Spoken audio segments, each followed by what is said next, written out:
Welcome to AEducate, the podcast from Avernus Education. Join us as we delve into the world of education, leadership and innovation, giving listeners fresh ideas, inspiration and unique insights. Whether you're a student, a parent or an education professional, our podcast offers a valuable opportunity to learn from the best and stay informed about the most pressing issues and debates in the world of education. Connect, tune in, AEducate.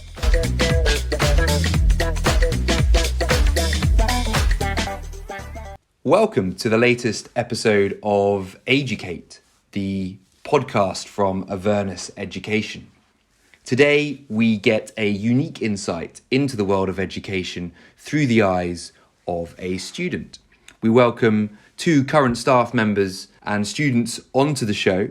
Charlie Mackintosh is a lead advisor at Avernus Education. He's currently studying PPE at the University of Oxford, and he was also a former president of the Oxford Union. Also on the show is Will Hunt. Will is part of our residential camps team and one of our senior consultants. Now, these tutors and advisors are crucial role models and mentors in the life and preparation of our Avernus students. In this episode, Will is speaking to Charlie to bring you some insights into life as a student at Oxford University, what it takes to study at a leading UK university, as well as insights into different degrees and invaluable advice and perspectives on all things education.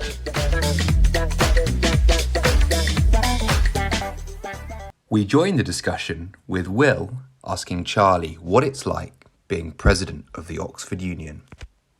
Yeah, the role of being president of the Oxford Union is quite a strange one. So the Oxford Union is the oldest and largest student society at the University of Oxford.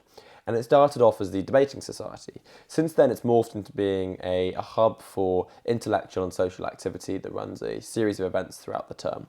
So we host individual speakers, and as you mentioned, I've been interviewing some people this week.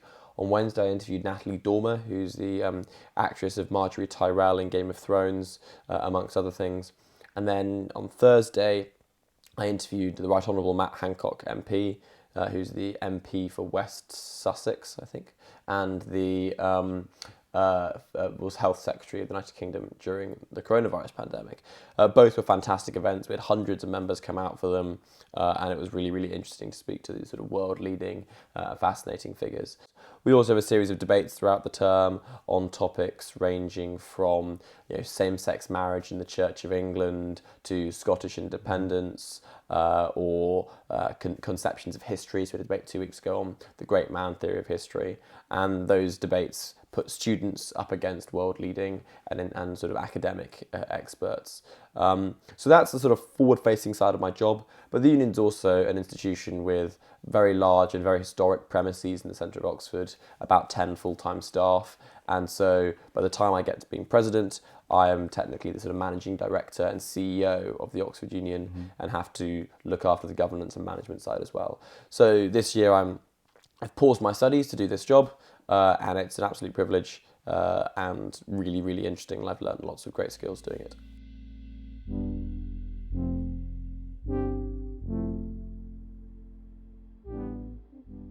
Are you worried that over time that could be eroded and that history and tradition might disappear? In the 1930s, a bunch of students tried to get rid of the requirement for the president and the officers to wear white tie in the debates. 90 years later, we still have to do it. I think that society as a whole reforms and reevaluates the traditions they want to keep, and different people have different views on the merits of that. Oxford and the Oxford Union is part of that, and some of the colleges in Oxford are more resistant to that and will change more slowly. Personally, I would say that it's something we have to preserve and keep, because in a way it's what makes these universities and academic institutions so unique. I mean, to move away from the union to a broader political point, I think that something that the UK and the West generally has become very bad at is being too self-critical about things that don't matter. So ignoring the things that do matter, focusing on minor aesthetic surface level things that you take issue with. But once you remove the stuff that makes you unique and you think that's strange and pointless, why are we doing it? What you're left with is something that the rest of the world is not interested in. Yeah. The reason why people across the world come to Oxford rather than their own universities is because of this rich experience. The reason why the Oxford Union can get better speakers than, insert university here union, is because of the history and the traditions that come along that, and that you can walk into our buildings and staring at you are the portraits of former prime ministers who have been president of the union. And the more you run away from that, the more you erase what is the unique selling point of Oxford and of the union, and on a much larger level of Britain. Universities and academic institutions in the UK are something which we have to... It's our greatest export. Yeah, they are. I saw something the other day that was like, after a few years of blip when the Americans had taken over, I think about 2 or 3 years ago, Britain regained its status as being the country that had educated the most world leaders. And something like 25%, quarter, of all heads of government in the world have done some of their education, university level education, in the UK. And that's astonishing when you think of the amount of GDP and population that the UK takes up, especially when we're competing on an educational level against America, and increasingly against China and Canada and Switzerland and the other big hubs of university education. Going to university in the UK, I think, has many, many benefits over going elsewhere. First of all, we have the sort of longest continuous university tradition anywhere in the world. Like, I don't know, the Italians like to say that they have universities that are older than ours, but realistically, don't have continuous education, and they haven't been mass education for anywhere longer than about 100 years. Yeah. So that's one benefit, is you're engaging this tradition that we were talking about. Actually, I think beyond that, the main benefits are English is and will be, I think, for the rest of time, the world's most spoken language. Yeah, 100%. And we're in England, right? Like, obviously there's a head start and advantage there, and everyone comes to the UK knowing that you're teaching at the highest academic level, be it in physics or philosophy, will be in English. And I think the third thing, which is where the comparative advantage of UK education comes over American education, and I found this from speaking to friends who've been to both Harvard and Oxford or Princeton and Cambridge, is the UK, by nature of its history as a formerly owner of a global empire, as a country that's sort of split between looking towards America and looking towards Europe, all of the courses and all of the output and thought of the university is very international in mindset. So, you have to take European history courses as part of the history degree, and you have to take world history courses as part of the history degree. All the student societies are like International Development Society, or like International Relations Society, or Global Feminism Society, or whatever it is. Everything is designed to create citizens of the world, as well as citizens of whatever country people come from. Whereas you look at America, I think a lot more of the focus is, this is an American university that we let international students into. I could not actually agree more with you there. And I think as well, even from a more practical point of view, American education, I would say, is far more expensive. Yeah. I mean, that is a key consideration to make. Secondly, I would argue that the teaching is far less personal. In some of these big universities, some of the big Ivy League names, you can be in lectures with hundreds and hundreds of people, and you're never really going to have any personal relationship with your lecturer in a way that I imagine you would say you have had a personal relationship with your lecturers here at Oxford. Yeah, the strange thing about this, I was talking to a friend on a walk over the summer about if I hadn't got into Oxford, my plan was to take a gap year, reapply to Oxford, but also to apply to Harvard, Yale and Princeton. And apply to some other UK universities. And at the time, I knew that if I didn't get into Oxford second time round, but I did get into Harvard, Yale or Princeton, I would have gone there. In hindsight, I think I would have had a much better and more enriching university experience if I had a choice between, let's say, Yale and St Andrews or Durham. I think I would have had a much better, more enriching and more enjoyable university experience in St Andrews or Durham than in Yale. Like, Yale may be a better university in terms of research output and graduate prospects, etc. But I think there's something very special about the setup of UK universities where everything is designed to be personal. Maybe it's a sort of legacy of grand boarding schools, or the impact that the Oxbridge college system has had on the development of UK universities. But the whole idea is that university models you as a citizen, where you make friends, meet people, pick up hobbies, and the emphasis is on all of that stuff. It's holistic. It's holistic. It's holistic, right? It's not based on mass 1,000 person lectures. No. It doesn't matter if that lecturer is, I don't know, Michael Sandel or Rory Stewart or some global expert, or like, I don't know, Supreme Court Justice Gorsuch, who lectures at Harvard Law School, I think. Like, it doesn't matter if they're your lecturer when you're in the gods 3 stories up behind 1,000 other people. Yeah. What's much more important and impressive is when you have someone who's written the book that's on your reading list, sat in a room like we are now with 2 of you, them going through your essay line by line and being, that's a bit crap. Yeah, it's like, so for example, I mean, this week, well, actually today, I went to visit Blackwell's bookshop in Oxford. Very nice. I'm sure you've been there once before. Walking through a section and essentially see the book of the lecturer that I was only speaking to on Tuesday in his office about how I could improve my essay. I mean, you would not get that at US universities to the same extent at all. And it's like picking on the US, it's not just the US, Yeah, right? yeah. Like anywhere. Yeah, I agree. That's true. And I will be generous here and extend this to some extent to the Irish universities. I think Trinity College Dublin, University College Dublin, because they were UK universities until 1924 and 23-ish, do have that system. And the same with some of like the universities in like the University of Sydney or some of the University of Toronto do base themselves more on the British model of education.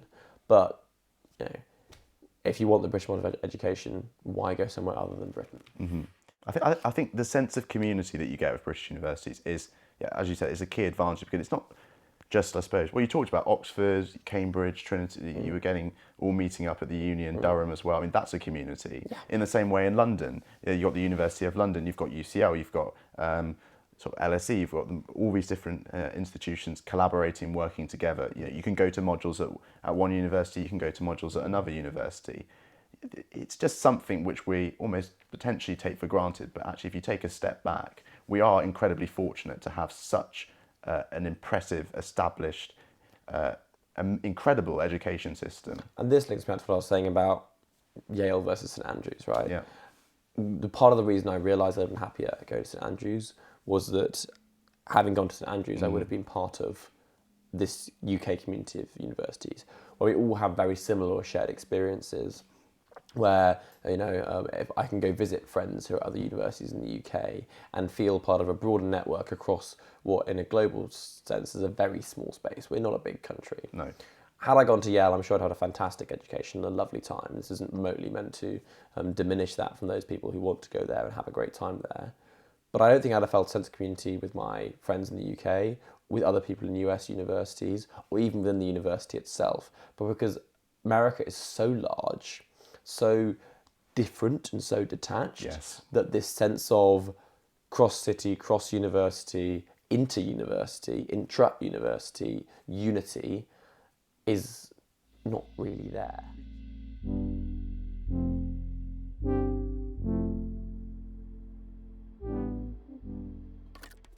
Would you say you enjoy your degree? Are you glad you chose politics, philosophy and economics? Because, I mean, it's regarded as one of Britain's most famous degrees.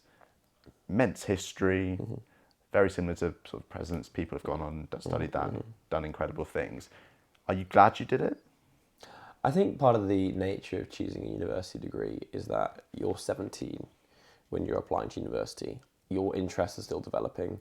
You have very little idea of what academic life is going to be like, and you don't know what you're particularly interested in studying. You're just making your best guess.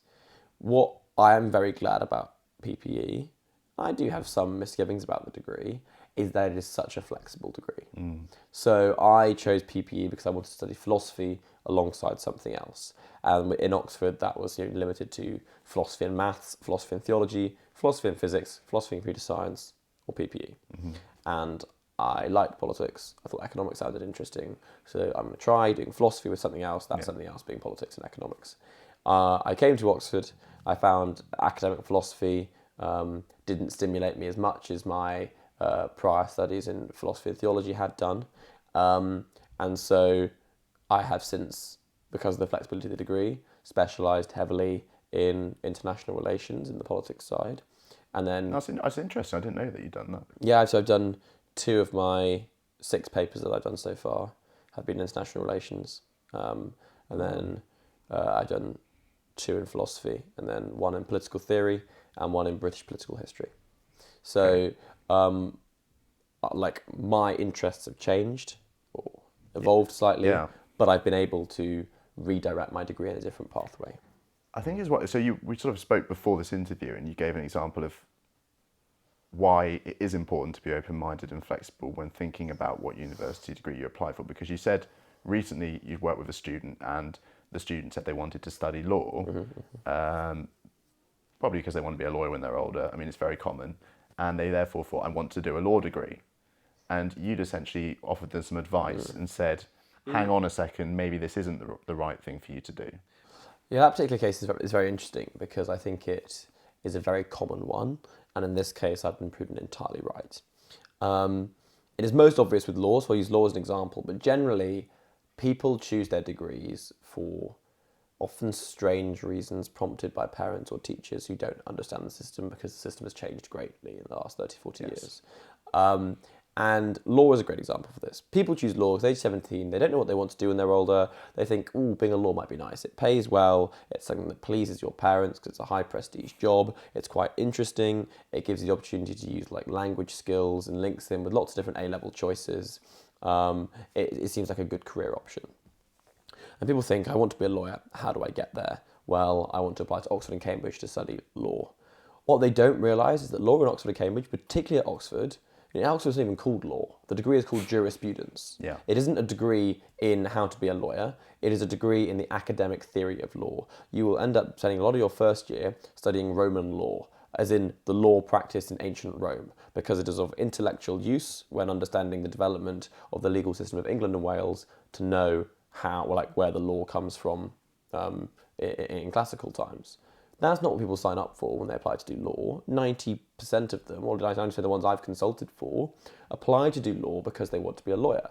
And yet, all of my friends at Oxford who have training contracts to go to Slaughter and May or Clifford Chance or Linklaters, or have great pupilages at, I don't know, number 1 Essex Court or really, really prestigious chambers in London, very few of them have done law degrees. They've studied things like PPE, history, theology, or have done science degrees, some of them. That is something you often see. Yeah, because what these firms are looking for are people who are interested, engaged, intelligent, and then have done the retraining. So you can do a law degree, that doesn't qualify you to be a lawyer. You still need to go on and do further training. So if you're going to have to do further training anyway, and you're not interested in academic law, when law is such an intensely competitive and degree to get in for, where luck plays a high degree in the selection Not process. just at Oxford and Cambridge. Not just Oxford and Cambridge. No, in general. It finds its most extreme form at Oxford and Cambridge, but law applications across Ross School universities in the UK, if you are interested in being a lawyer, and particularly if you're interested in going to Oxford and Cambridge, the route is not really to apply for law.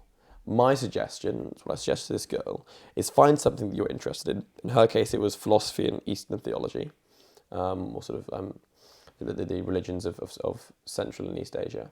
Interesting stuff. And so, and apply for that. So she has now got an offer and will be coming next year to study philosophy and theology at Oxford, and will undoubtedly get a very good degree, and then go on to be a lawyer. If she still wants to be one, yeah. And the interesting part of this is that she's incredibly bright. I think she probably could have got in for law.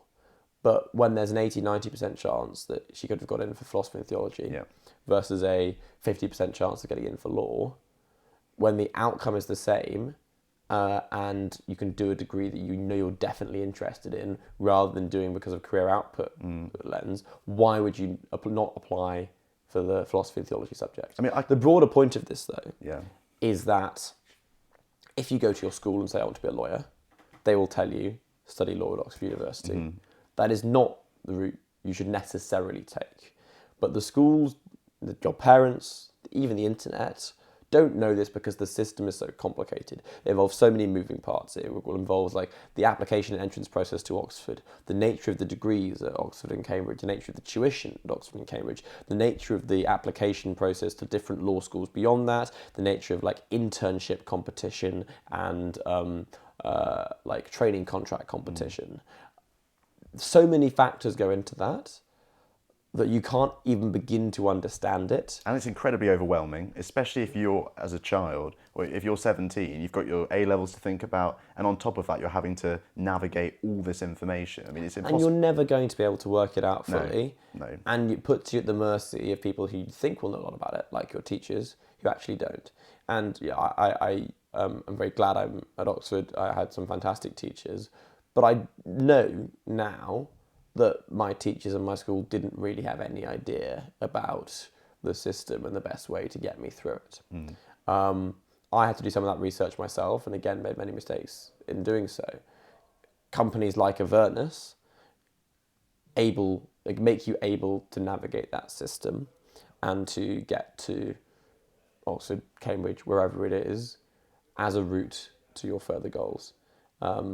All systems have like difficulties in them that trip people up, and if you want to be able to have the highest chances of succeeding, you need to know where those fault lines lie.